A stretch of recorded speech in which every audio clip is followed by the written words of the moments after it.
How do you do? Sit down, gather around. We've got stories about stories that'll mix you a drink of wonder and mystique. 'Cause life can be dry, better dressed for the times with the linen suit and plastic tie. Linen suit and plastic tie. Now here's Gorav and Kevin. You ready? Welcome to the Linen Suit and Plastic Tie podcast. This is the podcast where we dissect and analyze the amazing, the epic, the cool, the impossibly awesome power of storytelling and learn how to harness that power in our everyday lives. I'm Gorav. And I'm Kevin. Now, how much did you miss saying that? I miss it. I say it every night before bed. You don't?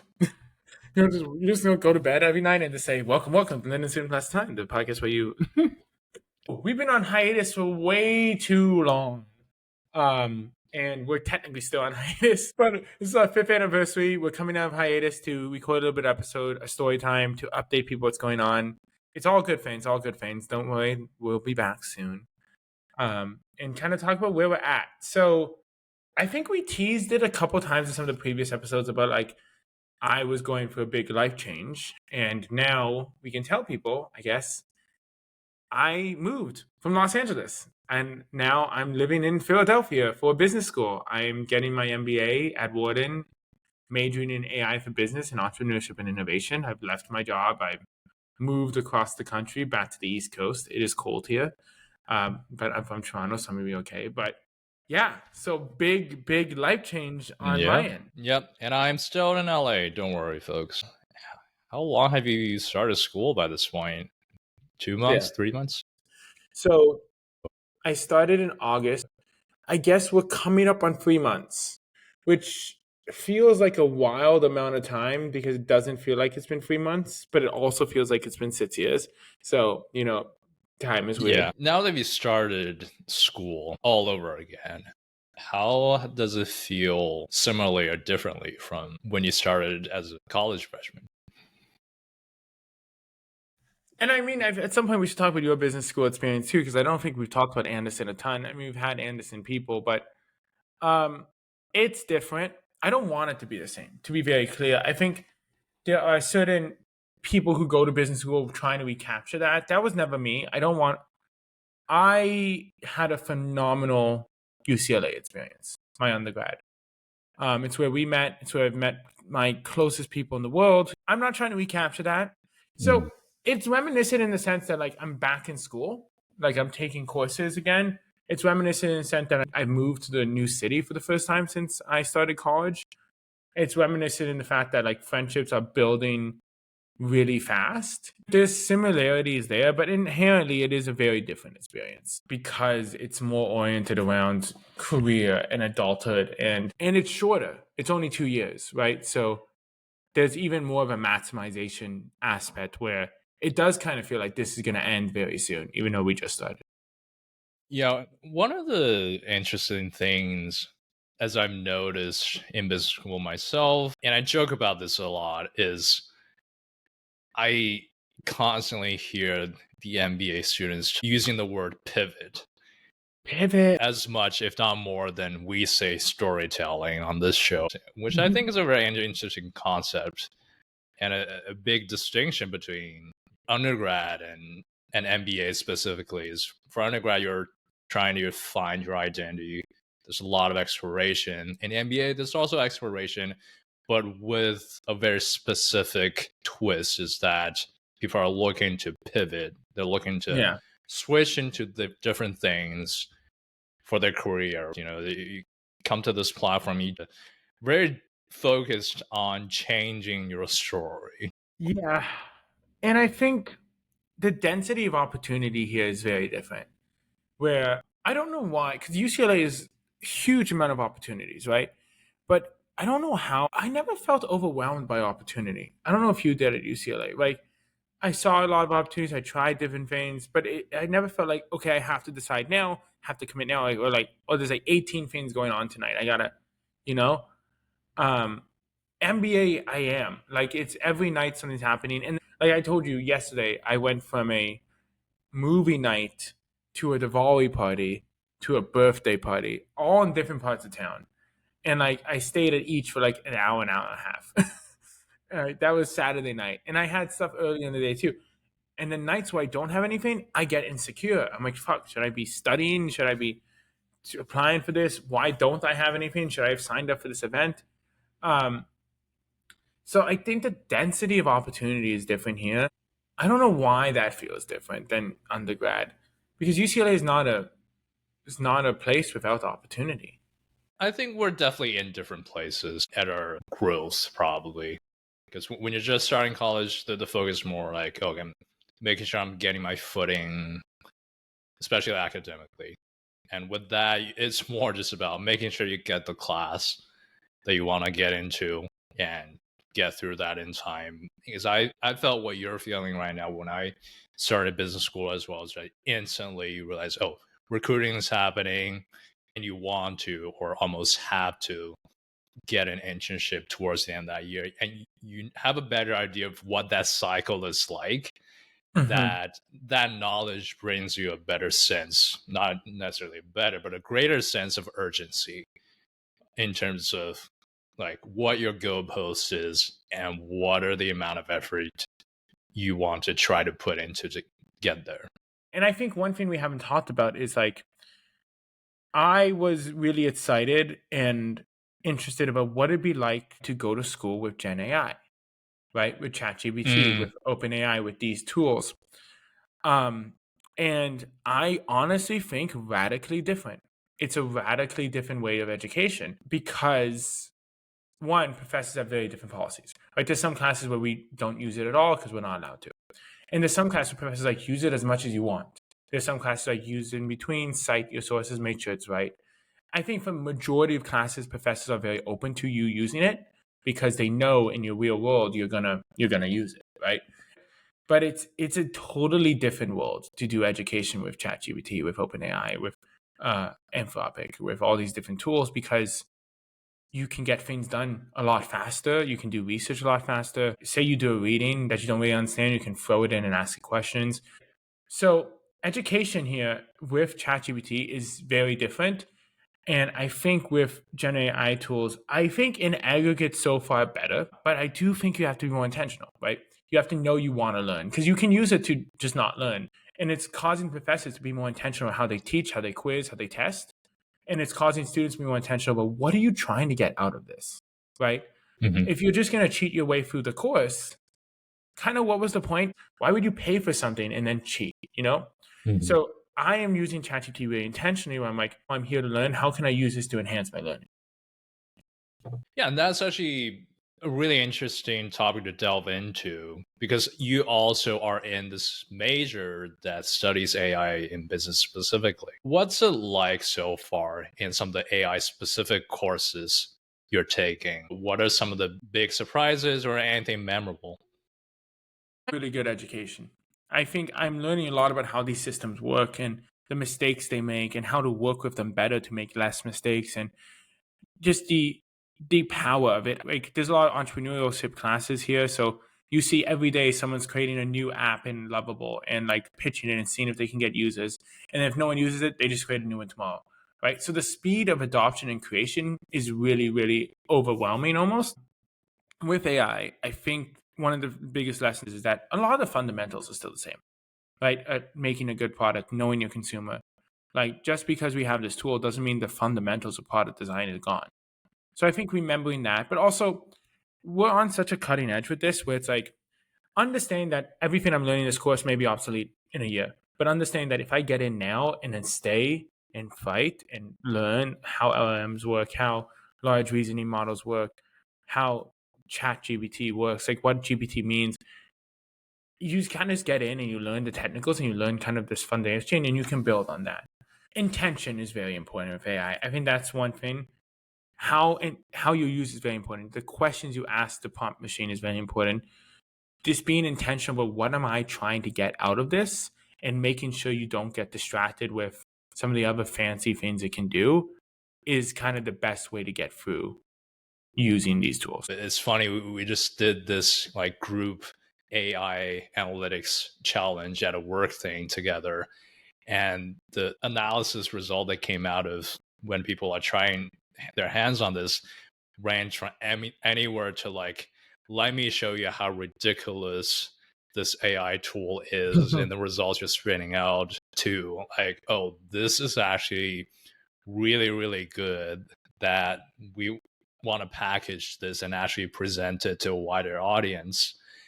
And when I'm working on it myself, I realize that you have to be very, very careful and very, very specific with the prompt. And that's when I realized, oh, when we talked to Stephen Marsh, this Canadian author who wrote a novel using AI a few years ago. Yeah, and also very early. Like Stephen was very early with this, and he co-wrote it as the first novel co-written with AI ever to be reviewed by the New York Times. Like these were early days. Yeah, and that's when I realized, like, he talked to us about, you need to be a really, really good writer. You need to really know what you're doing in general to be able to utilize AI well if you want it for creative writing purposes. And that's when it clicked for me, when I was actually using it for analytics with data. You need to actually know your stuff, know the analytical process to be able to give it good instructions so that it will get back to you analysis or result that's actually presentable.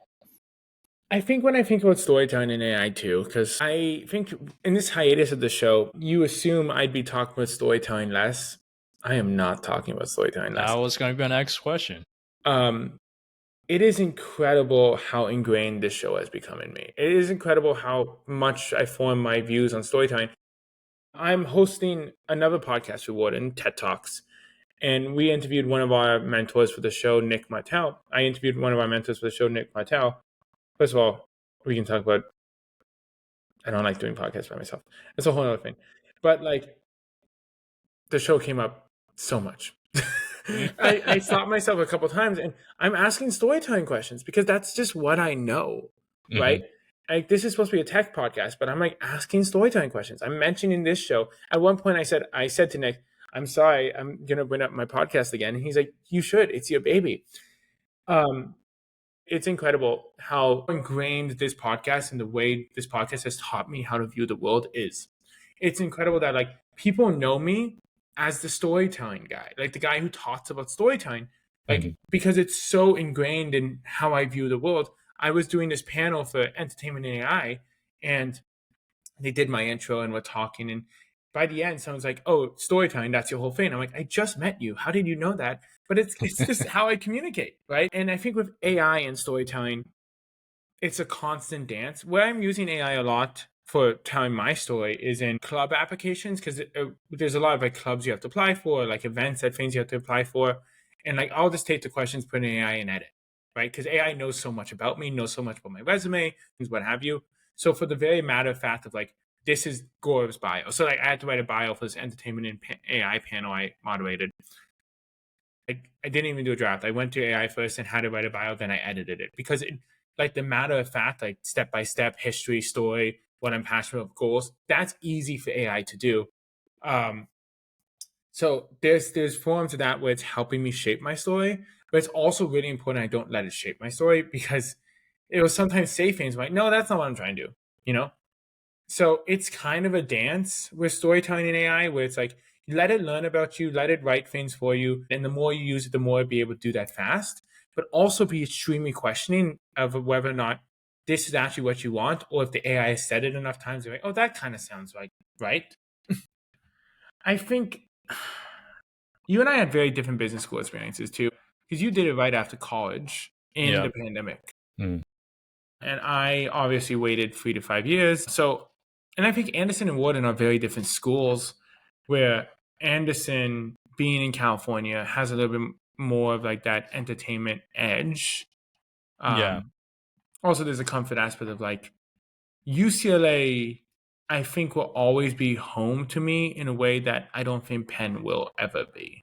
And I think that has natural to do with like, I truly feel like the campus belongs to the undergrads. Like I stay in Huntsman Hall, my MBA building.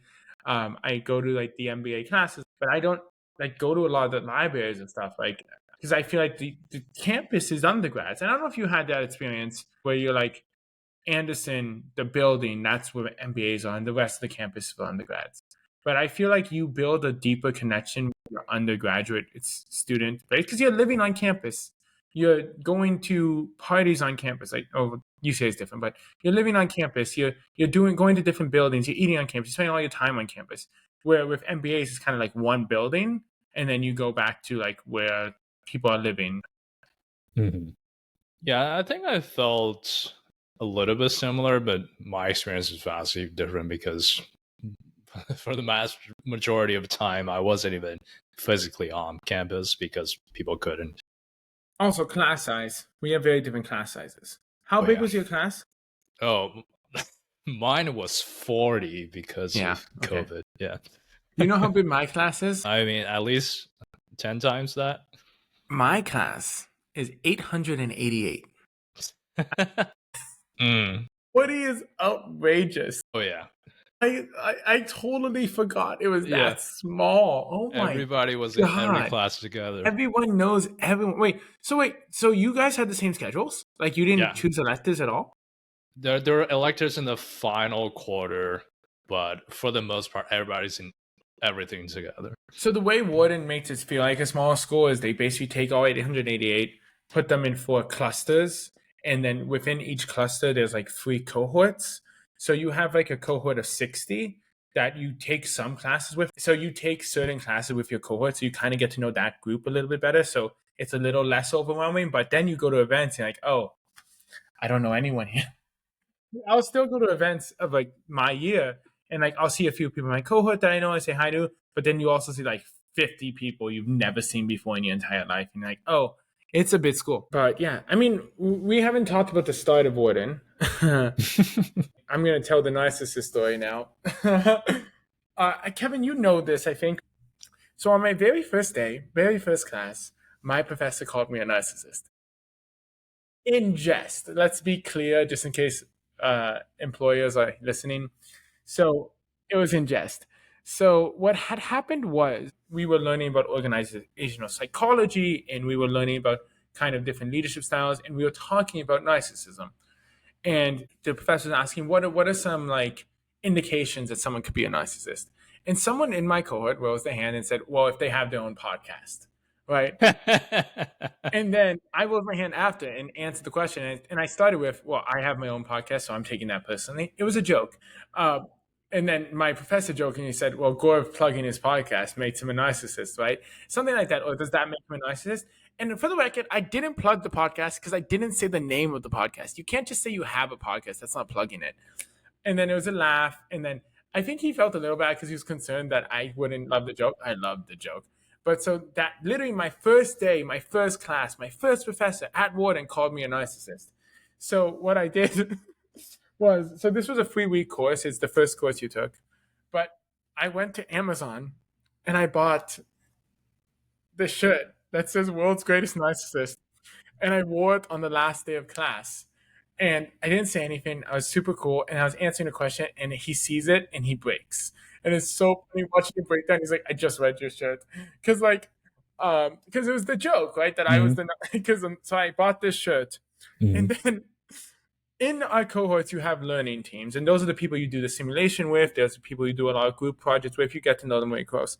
And my team is the Pandas, and they're amazing. I love the Pandas. And we presented to Mike Cuban and John Legend. We came in second. I'm upset about it, but we're going to move on. But so I had another member of my learning team wear a shirt that said, I hate narcissists. So now there's 2 of us sitting on the last day of class because he called me a narcissist on the first day of class, like 2 weeks earlier. Me wearing World's Greatest Narcissist, and another my member of my learning team wearing I hate narcissists. And he notices this one first, which was the plan. And then for the 4 minutes between when he notices this shirt and notices this shirt, I'm not hearing anything. I'm waiting for him to notice the second shirt. And then he does. And so I broke our professor twice in the last lecture because you can get anything delivered from Amazon in 2 weeks. Yeah, well, one of my favorite bits I've ever done. Yeah. Now I feel like we gotta invite this professor of yours onto the show. I'm making a lot of jokes here. People think I'm funny. Kevin, when I'm uncomfortable, I make jokes. So I feel the silence. So I don't know if it's a bad sign or not, but um, it's been good. It was a good start. It's one of my favorite bits I've ever done. And I think it's been an interesting storytelling experiment, business school, because you're really here to form your storytelling, your story, right? You come in with a goal, a very clear goal, and you're like, okay, this is my story, this is who I am, and you're here to define it, to set it in stone, to kind of jump on this rocket ship and say, hey, I know what I want, let's go. Because if you don't know what you want, it can get a little bit difficult because there's so many opportunities. And also you're telling your story in so many different ways, like in club applications, in job applications. When you meet somebody, hey, I'm Gorav, I'm from Toronto, but I spent the last 9 years in Los Angeles. This is what I did before this. This is what I'm recruiting for. And you get good at being able to talk about it. You get good to be able, like, this is my passion. Like, I think just in like those early days at bars, shaking people's hands, I helped shaped what I want to be, because I was like, this is where I'm from, this is who I am, this is my story, this is what I'm doing. So the whole thing is kind of a 2-year storytelling exercise. You choose what's going to enhance it. Maybe there's a class that you think is really going to help and it doesn't. Or maybe there's a class you have no idea if it's going to help. You take it and it does it. And you're slowly forming this story. And part of it is the narcissism bit, right? Part of it is me joining everything that has something to do with tech. Yeah. And you're probably not a narcissist, because when I plug the podcast, I always mention the name along the way. So I might be a big people know the name at narcissist this than you point, are. but I But one of the big reasons I came here is to grow the show. This is Mhm. one of the key goals here, is to use these resources and use these lessons to help grow this show, because we are coming up on 6 years. Like, this is our 5th anniversary. We've done 80 plus episodes. We've interviewed dozens of people, and I still fundamentally feel responsibility to them, like to the people who gave us their time to make this like a key part of their resume. I want one day a season 1 guest to look back and say, I was one of the first guests of the Linen Student Pass Type podcast. We try to make every episode super insightful, super useful, something you can use. This episode's not one of those, um, but we try to make this engaging, fun, entertaining. We love our audience, and we know how valuable your time is, and we work hard to make it valuable. But the thing I'm driven most by is the guests. I'm driven so much by making this worth it for people who come next, and for the people who already took a chance on us, right? Because we've had so many guests already who've been on much bigger shows, who've gotten more value out of it already. And every time we have a new guest, it's just another person that I'm fighting for. So that's why I'm eager about the show. So I'm passionate. That's why we're still going to run. That's why I get uncomfortable in these long hiatuses. But I know one of the reasons we're doing this hiatus, one of the reasons I'm here, is so that when I leave this school, the podcast is better off. One of the interesting things that, as I've realized, a 5th year anniversary didn't feel like as much of an effort as I felt like, let's say, maybe the first 3, whereas those are huge milestones. We feel like we got to make sure we celebrate it in the biggest way possible. But coming on 5 years, and I don't think there's a lot of occasions in life where we've stuck to something for 5 years. Like, if you think about it, college was 4 years usually, and at the end of the 4th year, you had that grand commencement celebration. And that's kind of how I'm feeling right now, is that I know this is something that'll be a more continuous thing. There's more years down the line. I think, like, when I was interviewing Nick for this other show, I saw the podcast in me, right? The way I was able to repackage some of the stuff he says, the way we were able to do storytelling. Even here, like in this episode, we had no idea what the fuck we were going to do. And you're interviewing me, which is a new skill for you, right? Just asking questions, probing, like that's a new skill you've really developed over the last 5 years. And like this, being able to talk about my life for an hour and not be terrified that no one's going to give a shit, that's new for me. Like understanding the value of this and knowing that putting this out there, even if not everyone listens, the people who do are going to get a rich understanding of us, what motivates us, and get more connected with the show. That's incredibly important. And I know that now. Like there's so many amazing lessons that came out of this. And, with the world of AI now shaking everything up, and the more I study AI, the more fundamentally I understand that we made a good bet on storytelling. It's actually getting more important to be a good storyteller because how easy it is AI to make you sound like a good storyteller because it's different. Being a good storyteller, developing that skill, being able to persuade people write good stories is harder now because AI can make anyone sound like a good storyteller. We all get these spam texts that are clearly written by AI that looks good but doesn't persuade because they're not good storytellers or they're not using AI in a way that's going to enhance their storytelling ability. So even in this world of AI where it's easier to seem like a good storyteller, it actually raises the bar for all of us because before seeming like a good storyteller was sometimes good enough. But now that we all sound like that, the bar is raised. I'm more excited about the podcast than ever before. I'm more excited by our past episodes because if I was starting out in this world in AI, I think going back and listening to those episodes already is a huge edge, even though we did it not before AI existed. AI has existed for decades. Kevin, you studied linguistics and computer science in college. But in this world where Gen AI is so persuasive, I'm so glad I spent the last 5 years studying storytelling because it's gotten me here. But this could have been terrible. Like there's going to be podcasts that were created 5 years ago that are now obsolete because of AI, right?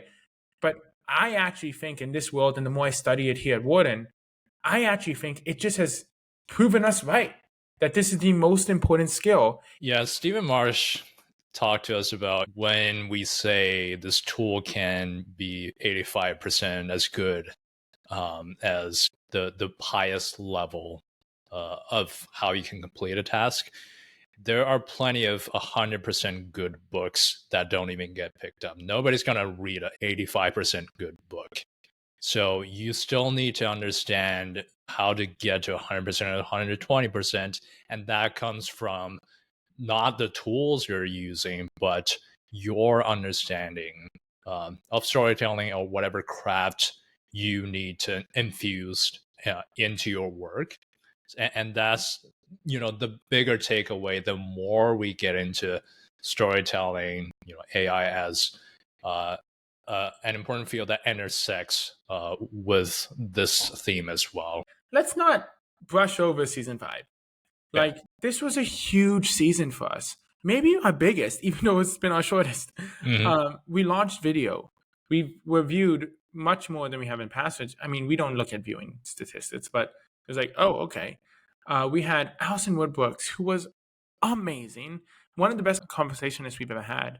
Also, I love telling the story, but because of the fires, we had to push her recording. And when we did record of her, as soon as she finished with us, she went straight to record Armchair Expert. So I tell people we opened up for that Shepherd. Mm-hmm. But Alison Woodward, who's one of the most amazing conversationists I've ever met in my life, like it just flowed with her. We had VP of Marketing at Liquid Death, Andy Pearson, and he opened our eyes to kind of punk rock marketing, how to build a brand, and also like how to have fun and how to like infuse joy in your work. And I thought that was incredibly impressive. VP of Creative. Yep. Wahini Vara, who wrote this incredibly deep and interesting book on AI where we got to really talk about AI in a really new light. It's one of my favorite books I've read in a long time. Matt Abrams from Stanford Graduate School of Business to talk about talking and presenting. And I really loved because we talked a lot about anxiety. We talked a lot about how to work with anxiety. Yeah, I mean... And Eric Monicelli, Marvel Games. What an amazing season. And I think because we've been on break so long, but like, I learned so much about storytelling this season. Even though season 5 had to be a little short because obviously I moved across the country, I'm starting a new school. I'm incredibly proud of this season. I think this season raised the bar for us, where I think we could have done more episodes this year, even with the tight schedule, but we chose not to because we are on a level of quality that matters to us now. I think it's always been quality, but we're at a point where it's like we know what the show is right now, and we know how valuable audience time is, and we know how valuable it is for our guests. And because of that, we are being more quality over quantity. And I think that's incredibly important. And I really think we raised the bar this season. Absolutely. I think the story I look forward to creating in the upcoming season and upcoming years that now that we're operating pretty differently again, we're no longer in the same city. Even though we've been a remote podcast for a long time, that's still going to be different. So I look forward to, how we create together, both between the two of us and our broader kind of close friend group, how we operate together when we are more kind of satellite status from each other. We're all kind of in our own little spots, how we stay connected and maintain and keep building on our connections. With that, let us get to our 5th year anniversary suspenders. And I think it'd be only fitting for us to ask the same suspender question we ask at every anniversary. For this year, what is your story? How would you tell the story of yourself? I'm trying my best. That's the shortest I've ever answered that question, but I think that's it. I think that's the story right now. I'm trying my best. I'm just trying. That's all we can do. What about you, Kevin? What's your story? We talked about how we're getting very close to being in LA or being in the States or starting this phase of our life for 10 years. And it's a very long time the more you think about it. And it definitely feels long, but a lot of it feels like, it kind of just passed by. So for my story, I want to think about what does a 10-year anniversary mean for me? What's going to stay the same? What's going to change? How might I pivot my story from that point forward? So I also want to look into, how do I add more twists and turns and add more depth? This podcast is one of the few things that have really exemplified the enjoy the process thing, where it's not really about the end result. Obviously, we work really hard to put out good episodes, but the views, the reviews, we work on them because we want more people to find it, because we want to enhance our guest experience. But just the process, just like being in an interview, writing questions. And I'm trying to do that more in the rest of my life. Just enjoy being here, no matter where you are. I forget who said this, but there's this meditation, mindfulness term about being where your feet are. And kind of that's the story I'm trying to live right now with business school. This is a new phase for all of us on this show. And follow along because I'm going to talk about Wharton more over the next few seasons. I'm going to talk about more about what I'm learning in AI for business, AI and storytelling. And I'm going to share a lot of insights from the next 2 years. So follow along and maybe you'll learn something. Hopefully. I'll definitely learn a lot. So learn with me. Well, this has been the 5-year anniversary of Linen Suit and Plastic Tie podcast. We have more stories and great insights for you on the way. But for now, if you like our content, make sure to subscribe on YouTube and Spotify, Apple Podcasts, wherever you get your audio and video content. We have so much great stuff that's already out there that are worth visiting and revisiting. Follow us on Instagram and TikTok at LSPTPod, LinkedIn, Linen Suit and Plastic Tie. Thank you so much for listening. Thank you for being on this ride for 5 years. We're sorry we're on a little break. Do not worry. We are coming back. We're still paying all the fees for everything, so we're committed to back. But don't worry, we're coming back. Thanks for riding with us. We're so excited to put on some new episodes and help you unlock the power of storytelling. Be where your feet are. And cheers, Kevin. Congratulations for 5 years, the Linen Suit and Plastic Tie. And cheers to the next 5 years. Cheers. Oh, we love you. We appreciate you. We should have got liquid death. That's fine. That's fine. Linen suit, plastic tie. Linen suit, plastic tie.